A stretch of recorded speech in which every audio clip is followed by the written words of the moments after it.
Good afternoon, everyone. Welcome to DODO Modern Poets. And if you've not been to this venue before, it's quite a special venue. There used to be a folk club here, which I think still runs, but one of the people who played here many years ago, this man, Bob Dylan, and he turned up actually, and the organiser, Mark McCarthy, said, would you like to do a couple of songs? Would you recognise him? And Bob said, no, it's all right, just sit in and watch what you're up to.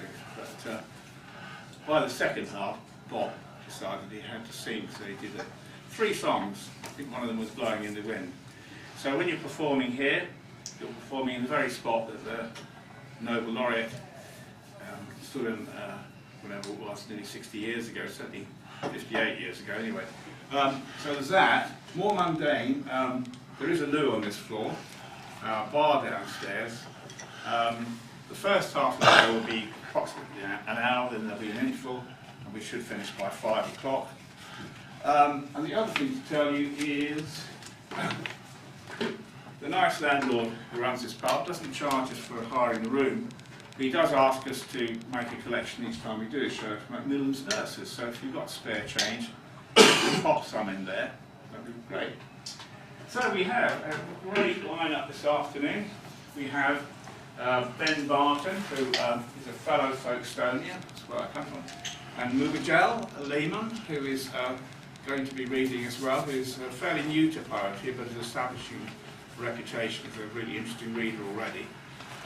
So we're looking forward to hearing those 2 fine poets in reading in both halves. But first of all, we're going to start with some open mic poets. One announcement.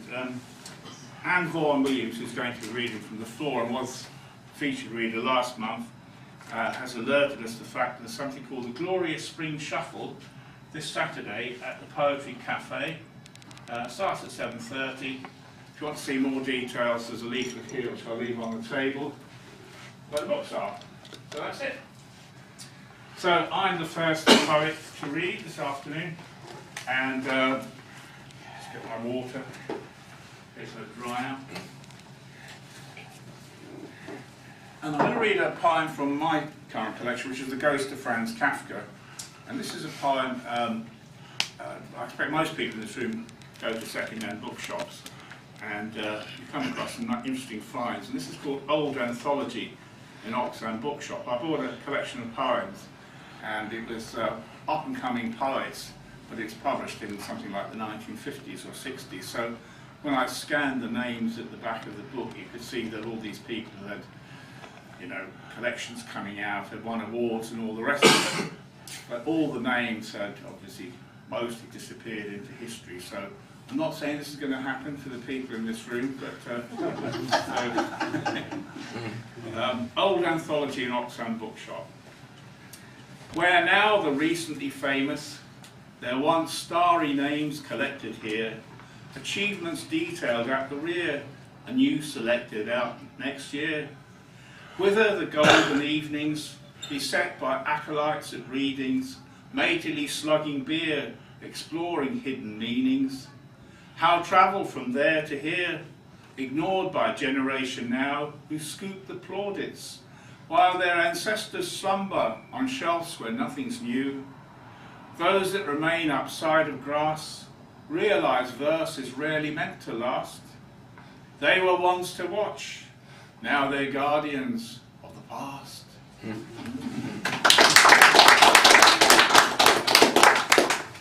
Completely unrelated subject then, a beautiful design, I think you'll agree. This is the wrapper for a Fry's chocolate cream bar, and a short while ago I found one in a shop.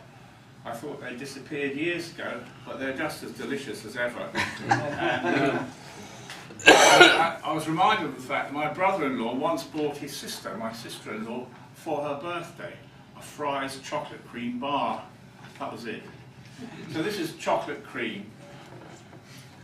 For her birthday, he gave his sister Fry's chocolate cream, a taste of childhood wrapped in blue and silver foil. 5 bites, treats for several mice or one hungry woman. Why didn't you wrap it, she said. It's already wrapped, he said. It was the last one in the shop. It may have been the last one in the world, she thought, believing Fry's chocolate cream had its day before her childhood ended. Most presents fade from memory, but she would never forget her brother giving her Fry's chocolate cream for her birthday. It was an unusual present, if you could call it a present, and she didn't, as she'd once received a diamond necklace, a trotting unicorn, and high tea in a fairy castle from an imaginary prince who had the good grace to love her and not be pushy.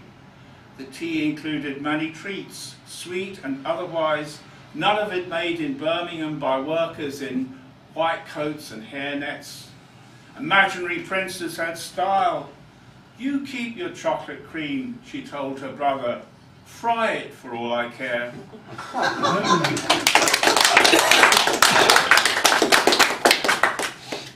Okay, first of our open mic readers today, and it's £2 maximum, please, is Mr. Lantern Carrier.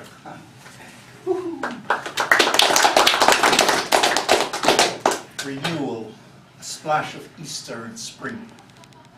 Eggshells mingle among the garden of flowers, creating a basket of garlands magnificent in splendor. A pageantry of beauty like a canopy blankets the grove, its luminosity of colors creating a luster in which the chicks and bunnies rest. Tulips blush open, flapping their wings in awe of this magnificent setting. O light, my light, your bluebells converse with the honeysuckle, unabashed by their nakedness in the sacred sanctuary. A flood of charisma dance around the grove, kissing the ambience of this reverential moment. It is spring. Easter beckons and the snow-white doves chant verses, heralding the victory of the one called Christ. Rejoice, O seeker, rejoice. Winter's gone, symphonies come laughing with the breeze. The lilies compliments the song-bearers, while the magnolias glow with unhurried grace. Just yesterday, I said to the daffodils, "You look so alluring, my friends."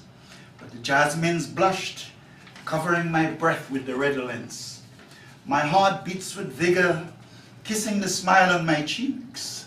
The eyes become radiant, gazing at shimmering sunsets. Rejoice, O seeker, rejoice. Winter's gone, everything comes around, and the time for renewal is here. Love's in full bloom, and the dawn is dancing. The robins, ever versatile, are testing new melodies. The lyrical nightingales are waiting to serenade your heart.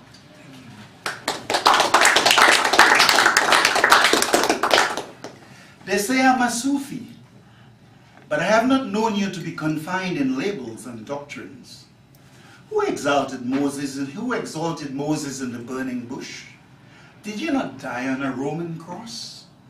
O light of all lights, they try to restrict you in boxes, yet your love preceded the eloquence of scholars, rose again in the breath of the one called Lazarus. Daniel was cast into a den of lions, but you entered the lair, adorning his soul with rhapsody.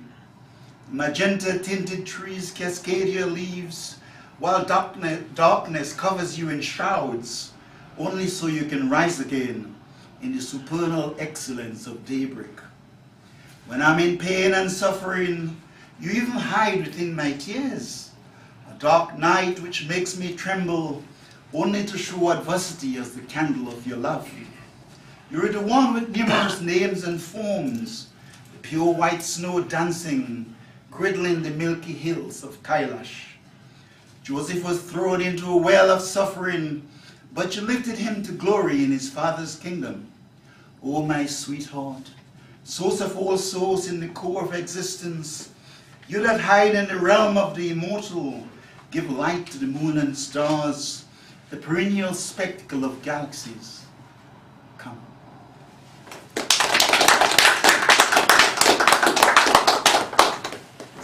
Thank you, Lantern. And next, George McGillivray.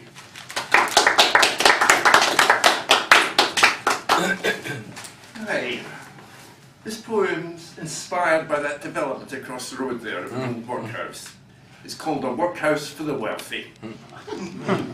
They're creating luxury housing in an old historic workhouse, a communal walled garden in Fitzrovia for the affluent upper classes. The destitute have been banished, the original inhabitants long forgotten. The flats are not being built for the poor of today. Will there be any trace left? The people stigmatised as paupers? Possibly a nice, tasteful plaque to give a feeling of history. It won't mention the suffering caused by cruel legislation. Potential buyers will not welcome reminders of poverty-stricken lives. The old workhouse has been stolen from those who can't afford simple, decent accommodation in London's dysfunctional market. Thank you.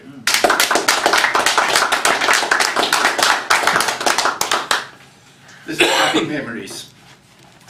The sun shone in the palms, white houses glowed. Breakfast in the balcony. A life once dreamed, now lived. He thought about gloomy London. Hedonism didn't feel right there. All dark and inhibited as winter closed in once again. They shared coffee in the warmth, in the Mediterranean light. He didn't even know her name. She didn't seem to care. After breakfast she left him, thanked him for a night of pleasure. He said, "Can we meet again?" She said, "Just enjoy the moment." She left barefoot, leaving shoes, clearly not designed for walking, a souvenir of a special night. They would keep the memory fresh. Thank you.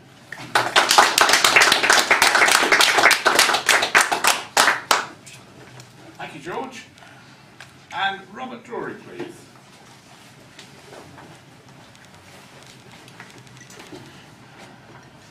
Good afternoon. So this is what's called Made It Marmite. It's actually quite long. It's 1,200 lines. Actually, it's 230 lines, but I've divided it into 3 parts. 1, 2, 3. My 2 is basically 1A and 1B. So, Made It Marmite, part 1. Life is a widely wonderful, beautiful thing. Life is so much stronger than that death thing. Over the years I've had so much time to sing. There is a real life cycle, we learned it with him. From a poor adolescent suicide thinker, on his digit fingers, who'd miss the stinker? Cruel to leave mum to point a sole finger when it's a good life I want to bring her. So quick, it's time to dump off dead-end thinking. Bitter this Marmite thought I might have given her. We make up Marmite to be some type of funny pun, where we poor humans can create a lot of fun, so that we may consider all points in life to rate, whether they be good to love and or bad we hate. Thus two-sided divided views are reviewed, thus this dichotomy becomes our hearty muse. Marmite dichotomy stands to live forever, while life fights to find its true treasured measure. Good or bad, right or wrong, beautiful, goofy or crap, let our creative making decisions go making up good rap. But those who are convinced against their will hold on tight to the same views still. My thoughts take scenic views to ride life's dear old pride. My mind's eyes spy examples under some reasoned light, to use our pan of fun to learn and comprehend this life, in glorious monochrome of paper and ink to see the links. So let's go forth to examine these samples in that light, and enjoy the season of cheerful reasoning. Some people are seeming rich, others far too poor. That is all relative to every seeming cause. Sadly, some show deference for crass cruelty. Others are quite a different person of class. Yet others of sweetness and light and show true brass. Supposedly there are some with just a damn ass, or some wholly led to believe this Marmite tease. But do I really believe on this mislead? They said every planet in the universe has all the ingredients to make life first. We have been looking for so long this cause. But where in the world, universe, are all them weirdo, wonderful alienists? I did check out the hyper theories in all them Star Wars movie screams. Did God make any gobbledygoofy dreams? You have to wonder at man's oddball themes. Sadly, Anybody can take a life, but only God himself can make a life. Slicing and dicing at nature's trusting side, somebody on TV to be proud said, "We are close to man creating life in the lab test tube with some little mice. Mincing and mixing nature's natural making, let's go larking with some theoretical sparking. Surely nothing can be missing for us to confuse. In 2 or 3 years you will see some news." Oh, we will? Well, time's up, mate. To me, I think it's just a thick spread of Marmite cheese. While some may have the help in hell's breeze, if you don't mind, I'll stick to life's hope in my belief. Well, I guess they thought they must have got the brain bigger and better than God and nature and trying to feign being gods to follow along with smart money laughing and messing up nature with chemically saturated farming. They would have loved to have invented eccentric open door body spare part growth in biometrics, abusing poor dumb old cows with side-bodied optics, harvesting and inseminating human parts from these poor cows' whatsits. The demonic supers bossing the normal local honest, cowering slave normals at bay in the new social forest, while they spin AI's fake artificial techie intelligence, making horrendously expensive cheap plastic humanoid robotics. Welcome AI, our new smart citizen with the sex of X. Don't we just love the LGBT community, now with X? The agenda of the AI citizen with the gender of X can now steal all jobs and economy from aliens X, who run around with the identity that just means X. Where's the normal local or honest of the great middle class, the John and Jane Does with a long and proud heraldic past, whose lives just got kicked and beaten and fast just last? They have to rage in line to save their place as slaves, so where's the pun of fun for these poor grunting Indian braves? They fight for the right kindness to stand here for mankind in selfish devotion to the cause of the poor, where they find unfair injustice dominating our frailty in body, mind and spirit. Leap to our feet, shame the famous for what they inherit. Thank you. Thank you, Rob. Okay, our last open mic poet in the first half is Vaughan-Williams.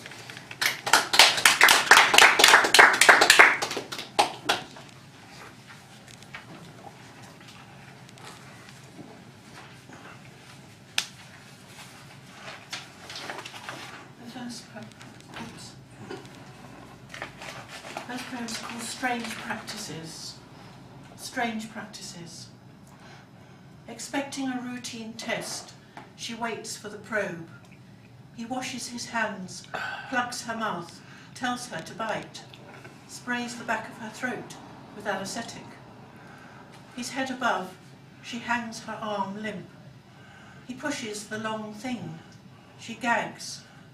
Too late to get out of this. Swallow, he says, does not mean birds. Breathe, says the nurse. With this obstruction. Why aren't we through? Go on, go in, he pumps. She inflates, feels a tickle. Can't smile with a mouthful of plastic. What are they seeing? A screen show? The tube passes on. Not hurting. No. He snaps that there's a blockage. She sees fright in the floating face of the nurse. Just relax. Hears her own heavy breath. The probe goes through. She wants to see her stomach's folds. Argh! They inside her, all viewing her.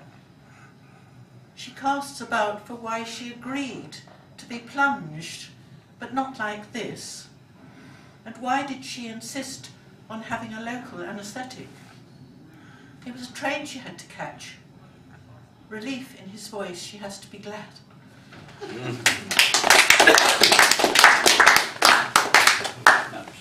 And this one is When I Woke Up in Hospital, 1970. Shadows slanted across my bed, lighting the white lump that was now me in my 30th year. Flowers from Hilda and John seemed to fill the room, and they had sent me a book of pictures of France, where I had hitchhiked in a youth that seemed suddenly past. I was marooned in plaster from neck to ankles. From the men's accident ward, a man on crutches brought me a beer, sang a serenade for the red ribbon in my hair stripped from a chocolate box. Jackie and Brian visited from the office, talked to each other over my head, catching up on business that I was no longer party to. Oye came, brought me tight red rosebuds, flirted with the nurses. A woman from America arrived, chasing up her family tree, gabbled away, then left, ticking me off her list. So I looked at the pictures of Cannes after the bombing. Like me, it had been reconstructed. Along came my talkative aunt, bringing dahlias from her garden.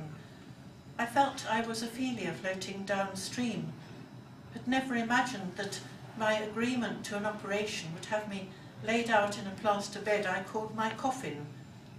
I could bend my knees, I could reach out for a flannel, I could hold the book People of the Streets. One of them directed the traffic around the hole at the end of my bed. My brother arrived with strawberries freshly picked from his fields, and my mother made it through all the trains and buses. So at last my bowels moved. She was immensely useful.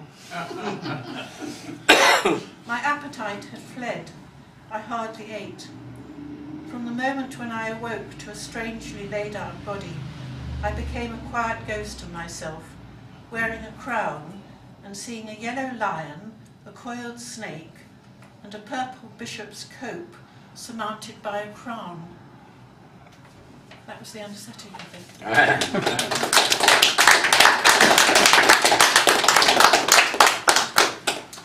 And Vaughan-Williams also gave a really excellent, she was a featured reader last month, so good to hear Anne again so soon. It's really fine. Thank you.